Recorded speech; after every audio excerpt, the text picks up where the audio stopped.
Well, I guess um, my last board meeting at ACCM, we passed a resolution to name the drop-in center after J.R. Rainville. J.R. was somebody that I worked with for a number of years. He was the first case manager at ACCM, and really a remarkable individual. A highly eccentric and delightful man who did an enormous amount to help our clients. He himself was a client. He himself was a man living with HIV who had a nursing background, but at a certain point he just dedicated his life to this. And he lived in an apartment on St. Timothy, and it was this basement apartment, and across from that was a rented apartment.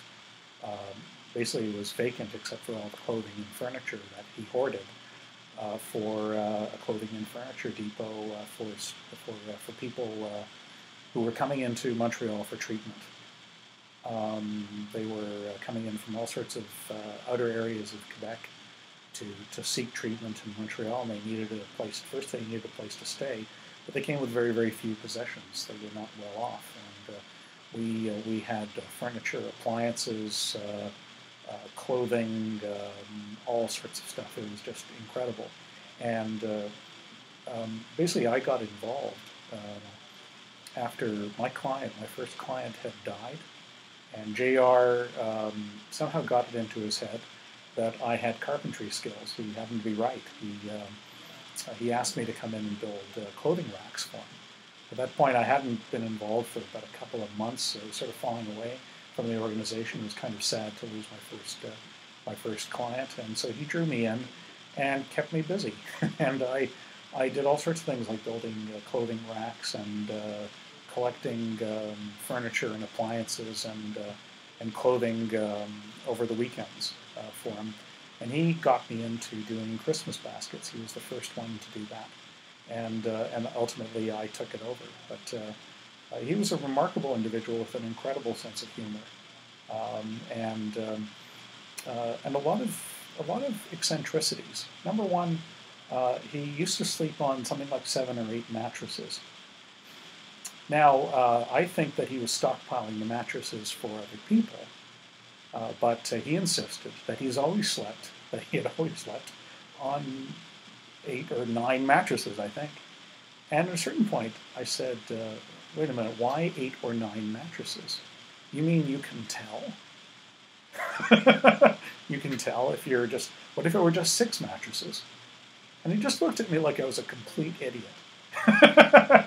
He said, yeah, I would know. He said, you mean if we blindfolded you, you would know? And he insisted that he would know. I never tested that out. But I thought it was actually pretty funny. It was sort of the Princess and the Pea kind of thing. Yeah. That he would really be, he expected a certain level of comfort. But I'm assuming that if a client ever needed access to one of those mattresses, that it would go from 9 to 8, and I think he would be quite happy to do that. The other thing is that he used to wear shorts well into November or even December. And I got to tell you that after years of working with him, I adopted the same habit. And I tend to wear shorts until it's very, very cold. We both, I think, liked the cold. But JR had so many special things about him. He was a master cook.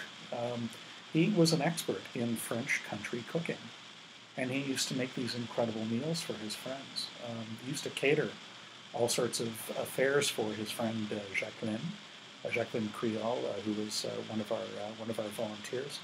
And the guy had such flair for the dramatic, for presentation. You know, he would lay out a table, and it would just be incredible. It would be sort of draped in crinoline or whatever that thin veil might be, but it looked very, very exotic.